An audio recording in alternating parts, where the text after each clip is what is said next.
Good morning and welcome to the Women in Innovation Purple Plaque Award ceremony. First of all, I would like to say a warm welcome to the Honourable Member of Parliament for Harlow, Mr. Robert Halfon, and all our esteemed guests. The aim of this award is to get more women with excellent ideas innovating within UK businesses, and it is part of Innovate UK's commitment to promote greater diversity and inclusion in business innovation. Before the presentation, I would like to introduce one of the key organisers who made this event possible. He is currently the Communications Manager for Strategic Engagement at Innovate UK, and is here to say a few words about Innovate UK and introduce the award winner. Please join me to welcome Mr. Richard Roberts. Yeah, thank you all so much. That's very kind. And yeah, genuinely, what a pleasure it is to be here, helping to celebrate, trailblazing women who are changing the world through the power of ideas, and that absolutely includes Christina King, who's a rising star in UK business and a winner of Innovate UK's Women in Innovation Award. And how wonderful is it that we get to celebrate her work right here in the very school where her entrepreneurial journey first began. How amazing is that? It is a personal pleasure for me to be back as well, incidentally. I've lived all over the UK the past 15 years, but I grew up just down the road in Stortford. So I've got a lot of very, very happy memories of this town of yours. And of course, a pleasure to be back in Harlow as well. So yeah, my name is Richard Roberts. I'm a comms manager at Innovate UK. We are the UK's national innovation agency. It is our job to support businesses to innovate. And by that I mean take new, bold ideas, new technologies and transform them into groundbreaking and commercially successful products and services. And to do this, we fund all kinds of R&D, business-led R&D programs across the country to help those companies actually develop the products, and then once they're ready, we help them bring them to market through consultancy and training and mentorship services. And we act as a bit of a connector, connecting the companies to their potential investors, to partners, to policymakers and government, and of course to their customers as well, here and overseas. Brilliant. The award winner, Christina King.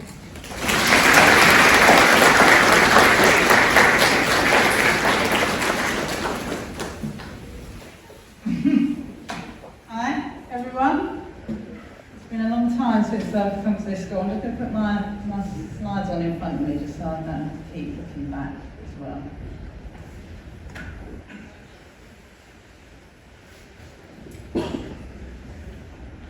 So I'd really like to know, which one are we doing? The right one? Okay. It'd be lovely to know. So I've got to wear my coat. It's quite cold in here, so I did dress up for you. Can everyone kind of put their hands up and tell me if you're kind of interested in STEM subjects, first of all? It'd be nice to kind of get a bit of a, come on, you can do it. It can't just be two. Okay, wow. And may I ask then, if you're brave enough to kind of speak out, what kind of area you're interested in your careers? Don't mind, anyone can shout out. Go for it. I'm interested in healthcare. Healthcare, brilliant. That's very important these days with the pandemic. I mean, broader than STEM, I'm quite interested to hear what everybody's interested in, because I've got quite a lot of experience in different sectors. So does anybody else want to kind of share what kind of industry they're interested in? Yeah? Science and biology. Do you know what kind of career you'd like to go into in the future? Maybe archaeology. Archaeology, wow. Interesting. Fantastic, thank you. Architecture. Sorry, Architecture. Architecture. Well, we all need buildings, and it's, you're in a good place with sculpture, yeah. Drama.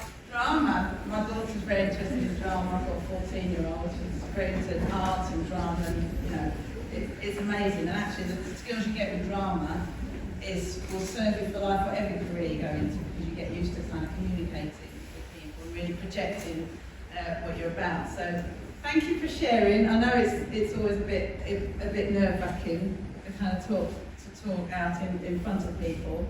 So, as you know, Christina King, Chief Commercial Officer of Tribasonics. Very proud of that title. I've been trying to be a director for about 4 years, I think. I'm trying to get onto that pathway, and finally I made it.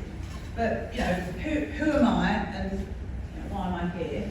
Obviously, I went to St Mark's many years ago, and you'll see on the plaque. I can't believe how many years ago it was, but it's still very fresh in my memory, and I will talk about some of the kind of thoughts and decisions that I made when I was in kind of your position. But yeah, who am I? So at the minute, an award winner. For some kind of strange reason, I won 4 awards last year. One of them was the Women in Innovation Programme, which was fantastic. I've been looking at that for 3 years. I really wanted to go for it. Another one was with the Royal Academy of Engineering. My background's engineering. Although that isn't why I got the award. I think it helped being a woman and an engineer. But I do work in a technology and engineering company. I'm a commercial director, as I said. I'll talk a little bit about what that means on my day-to-day kind of work. I'm an engineer, mechanical engineer by background. That's what I did at uni. That's what I went into in my first role. I know there's not many people that are kind of going into STEM subjects, but this is just my journey that I'm going to talk about, and you'll see some of the other kind of aspects of what I do. And actually, a lot of the skills that I've got go into any business and any kind of career that you want to go into will be kind of made up of some of the things that I'm going to talk about today. So hopefully it'll be relevant to you all. Interestingly, or not, I'm a world record breaker that was on Channel 4, and I'll talk a little bit about that. And you might be impressed, I don't know, but I actually made it onto Gogglebox as well a few years ago now. So an innovator in terms of what we do in our business. A runner, so that picture was taken when I was working in Paris, and I do like to try and keep fit, so I take my running stuff with me, and you get to see some of the sights when you're travelling, which is fantastic. I do own a motorbike as well. I'm a mum, I've got 2 children. One of them's obviously, they're both in high school now. I actually live up north. The company that I work for is in Sheffield. I live in North Nottinghamshire. So my mum's here today because I thought it'd be nice. I've never been given a pat. This is like a new thing for me. I thought it's a nice kind of proud moment for my mum to come along as well. She only left Harlow 2 years ago, so we have been, and my dad was one of the first people that moved into Harlow when it was a new town. So it is my home. When they said, where do you want to come and actually have your pack and maybe do a tour, I said, well, it's got to be St Mark's, because that's where I started. That's what kind of inspired me. Some of the teachers that were here and that ultimately led me to my career. Okay.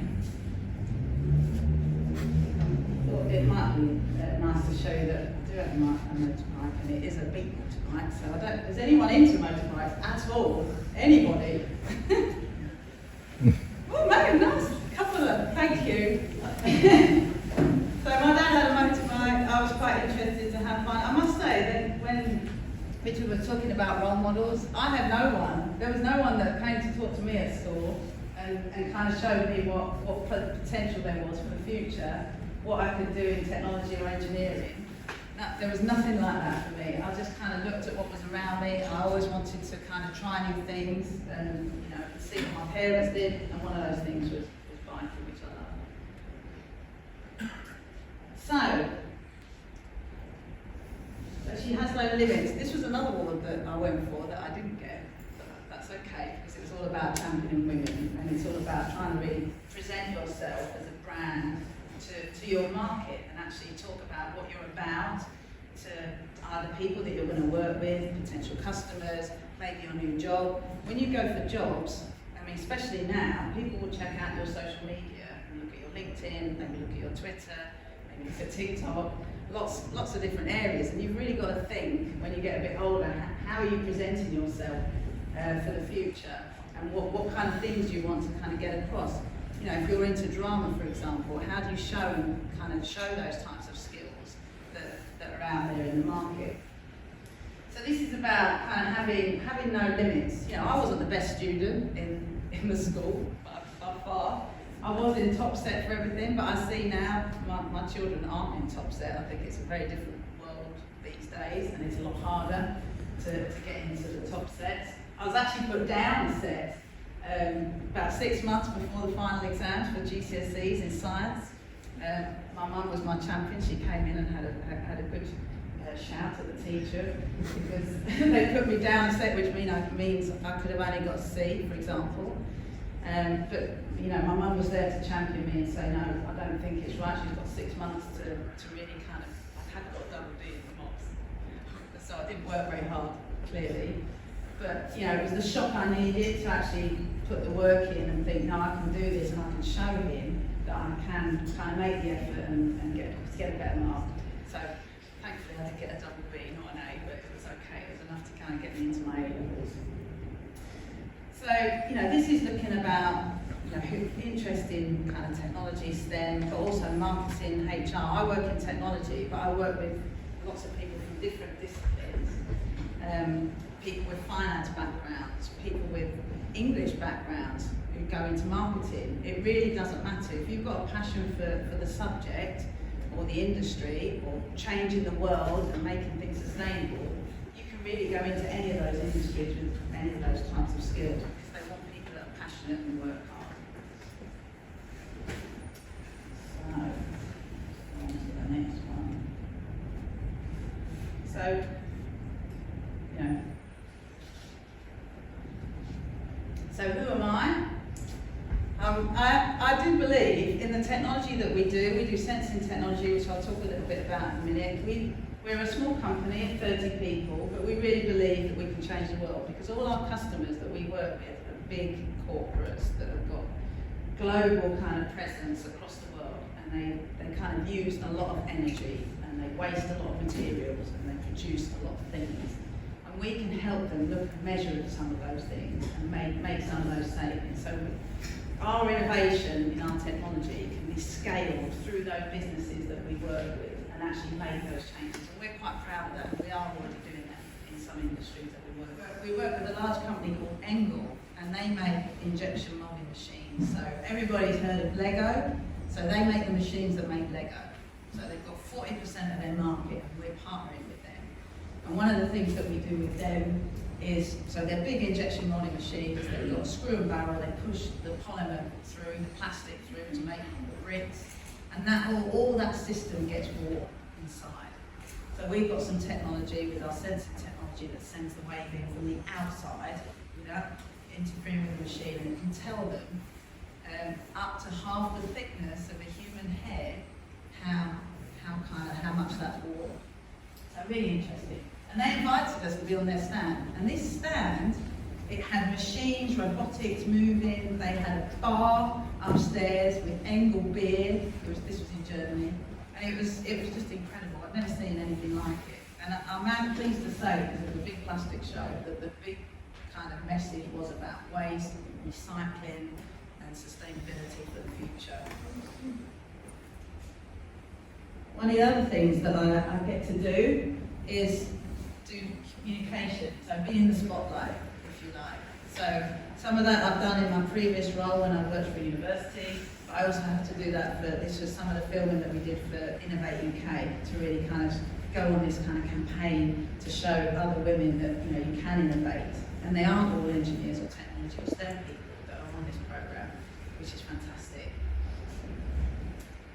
Some of the other things that we do as a business is something called Ideas Factory. And I bet you probably do something like that at school. We've got a problem, we've got to solve something for the customer, we all get together and we have a 2-hour kind of focus session. So we're getting groups, and every group will have a different challenge that they need to work on. So it could be, right, who's the competitors in this market that we really need to find out what they're doing? What's the kind of technology concepts that we can think of, we're putting that together. And then we all get together at the end and we kind of summarise that, we share all our information, and then we find a way forward to kind of work together and build a project from that. And that's, you know, that's brilliant. And I love working with lots of different people from different disciplines. One of the other things that we do as a business is we have to raise funding. In 2020, just as the pandemic was all happening, we managed to raise 1.1 million. So we have to go around as a leadership team, the board, and go and pitch our business to investors, private equity investors, and say, please can you give us some money, because this is what we think our market's going to do, this is what the technology is going to do, this is what we want to roll out. And to do that, we need a team of people to help us. So during the pandemic, we grew from 21 people to 31. We didn't make anyone furlough. We have 7 apprentices as part of our business. They're business apprentices and they're also engineering apprentices. None of them kind of left. And we just made sure that we had a sustainable business and we were charging out of the pandemic. So we managed to get new business as we were kind of rolling through that, and we got our funding, which was amazing. Difficult, but amazing. So this is the slide, the last slide before I'm going to talk. Oh no, I'm going to talk more. So I'll tell you about St. Mark's. So this is about, there's lots of funds out there, and there are funds specifically for women, like the Women Innovation Programme. And this is about, imagine that's 50% of the population can't go for this fund. So you can go for it with your ideas, not you now, but to be in a business. I couldn't go for it when I was in university. But there's people there that are two people businesses, startups, there's businesses like ours with 30 people. You've got a good idea, kind of show that idea to Innovate UK, and they gave me £50,000, which was fantastic, thank you very much, to actually roll out my project and showcase and really commercialise some of our technology, which was fantastic. One of the other things, does anyone know where that is? Go. Yes, well done. So I managed to get out to America last year in November for a different reason, studying and also seeing a couple of customers. So one of the things I have to do, because we work with global companies, most of our customers actually aren't in the UK. 80% are either in Europe or the States. So we have to go and see them, and it's a lot better kind of relationship if you can actually go and see your customers in person. And one of the other things that I did at the same time in November, my Royal Academy of Engineering Award, I managed to get a grant, £10,000 they gave me, and I could study anywhere in the world. So for me, I wanted to go to the best business school in the world, which is Harvard Business School. I spent a week there with 60 other people that were in very different positions, lawyers, investment bankers, a brain surgeon, and we were all learning about negotiation. So how fantastic is that? Negotiation is a skill that whatever career you go into would be useful, because it's all about persuading people to kind of do what you want them to do. So, how did I get to where I am now? What was that process? What happened in St. Mark's? Okay, so I was in Bede. I don't know if you still have a wheel. Yeah, forms now. So this is in the science lab. So that's my form class. That's my 2 friends, Sandra and Christina, and we're still friends now. This was a photo taken last year. And I really kind of look back on those with fond memories. And I enjoyed my time at St. Mark's. I didn't stay in the 6th form, but mainly because it was a very small 6th form. It's nothing like it is now. And a lot of my friends, like you do, go with your friends. We go to Harlow College to do our A-levels. So what did I want to do? I actually wanted to be a fighter pilot. So I don't know where I got that idea from, but I wanted to be a fighter pilot. So luckily, I was in the Air Training Corps at the time, and I got the opportunity to go for a scholarship for a fighter pilot, basically. So I got through the aptitude test, which was amazing. They kind of get you to do these tiller things. They ask you loads of maths questions. Got through that. Got to the medical. I didn't wear glasses at the time, and I failed the medical on 3 points. One of them was eyesight. One of them was I didn't weigh enough. You had to be 9 stone. I am now. I was 8 at the time. And the third reason, they sit you in this contraption, and if my legs were too kind of short, and he said if you eject out of a fighter plane, your legs would come off. So that career is not for you. You could be a navigator, but I was like, well, I don't really want to be a backseat driver. Interestingly now, I'm quite nervous about flying, but at the time, that's what I wanted to do. So it was back to the drawing board. I was like, okay, what am I going to do now? I didn't want a job like this. Ironically now, because of technology and communication, whatever job you do, you will be spending time with a computer. That's just life. But I didn't want a kind of desk job, I think is what I was trying to say.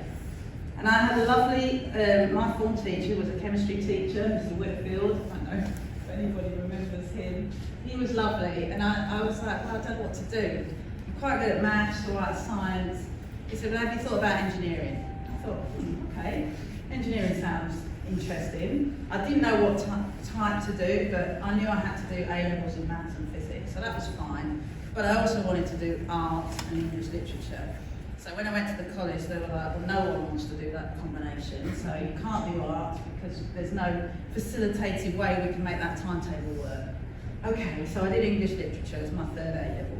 Best thing I ever did, because what I found when I went to university is that all the engineers had not done any kind of English communication or any type of subjects like that. Everyone did STEM subjects.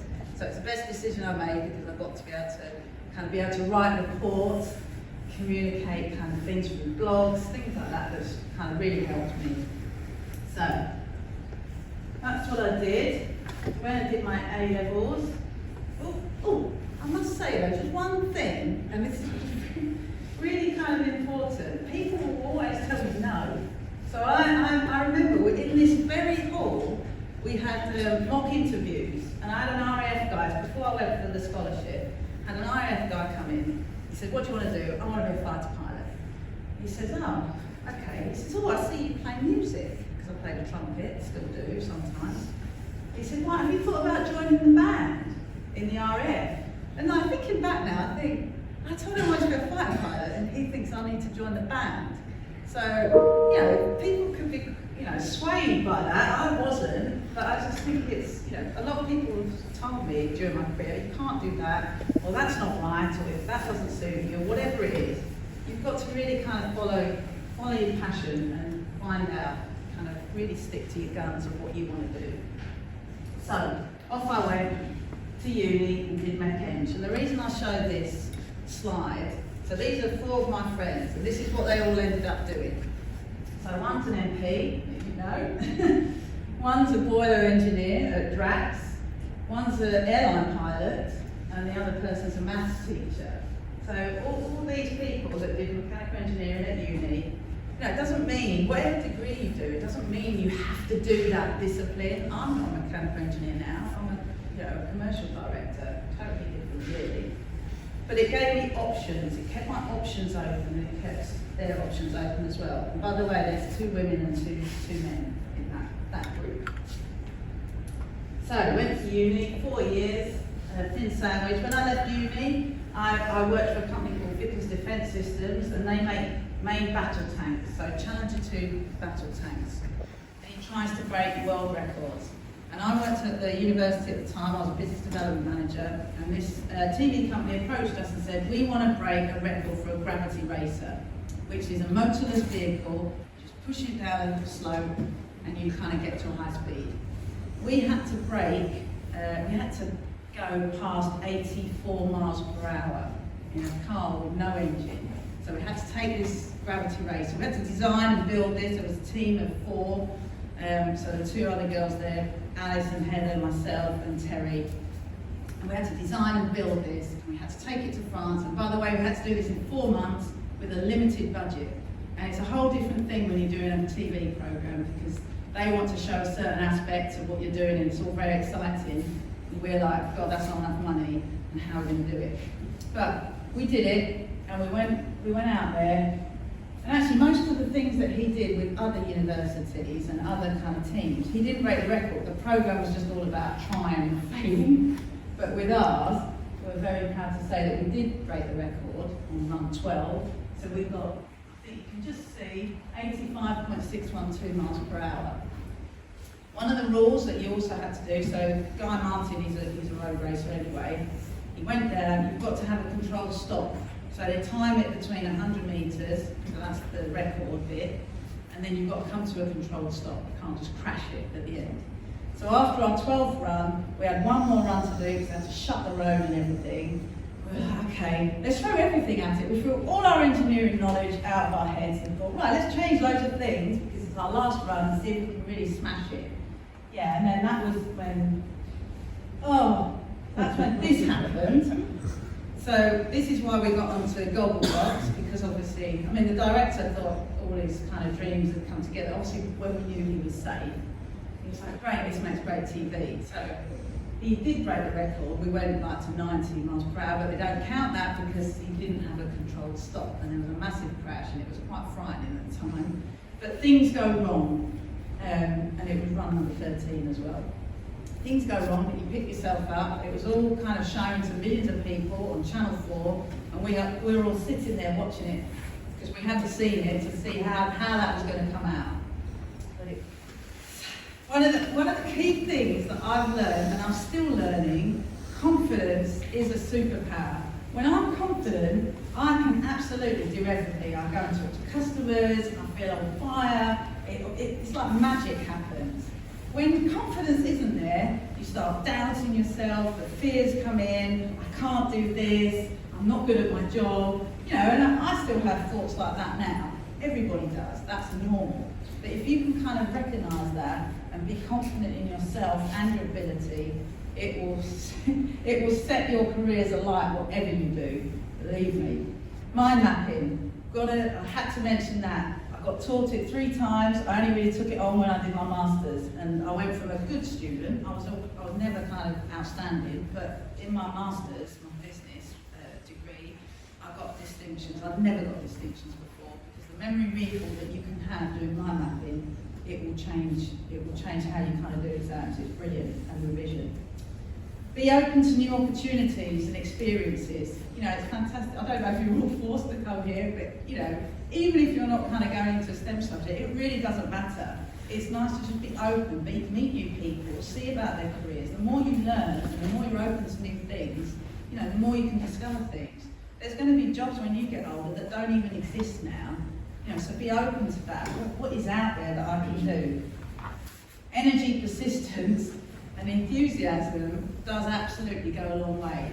The people that work best in companies or businesses or drama schools is the people with passion and energy. If you've got that, and that's why you've got to choose something that you really kind of gets you up in the morning, you will do really well. You absolutely will, because you've got that fire in you to do it.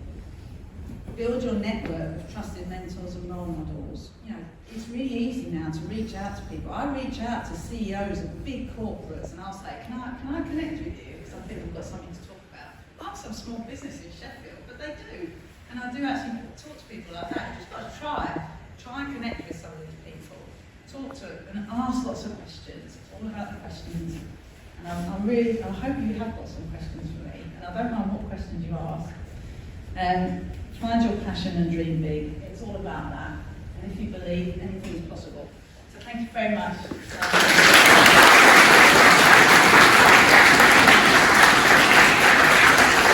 So much for coming along this morning and inspiring us. I know as a mathematician, you know I'm a maths teacher. Even when I went into maths, it was something that girls just didn't do. It was a boys' subject. That was many, many years ago. Thank God that has changed. And I know, looking at your UCAS forms and everything, the number of you wanting to go into biochemistry, medicine, architecture, lawyers and everything, you have got those aspirations and you've got those choices now. And it is so important for you to have that confidence. Absolutely so important. So I would like to thank Christina for coming in and also to thank her for choosing us to have the plaque. Obviously St Mark's meant a lot to her and therefore it started her journey. And to us, it is a family. You know, we always talk about the St Mark's family, and that is really important, that this plaque is going to be outside of the science block on the wall, so everybody that goes past by the quad will be able to see it and be able to be inspired by that as we go through. So I would like to congratulate her as well as part of our St Mark's family on being this winner. So, Excuse me.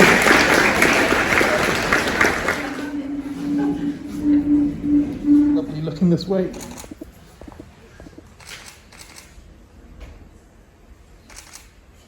Making a trip down Sheffield or Nottinghamshire to visit our school. I would further like to congratulate you on receiving your purple plaque. I'm sure that everyone here is being inspired by all your achievements and aspires to follow in your footsteps. Thank you. Like Gracie said, we're extremely grateful that you've returned to St Mark's to share your story. We hope that your achievements have made an impact on women of all ages. Thank you once again for coming, and you're a true inspiration. Thank you.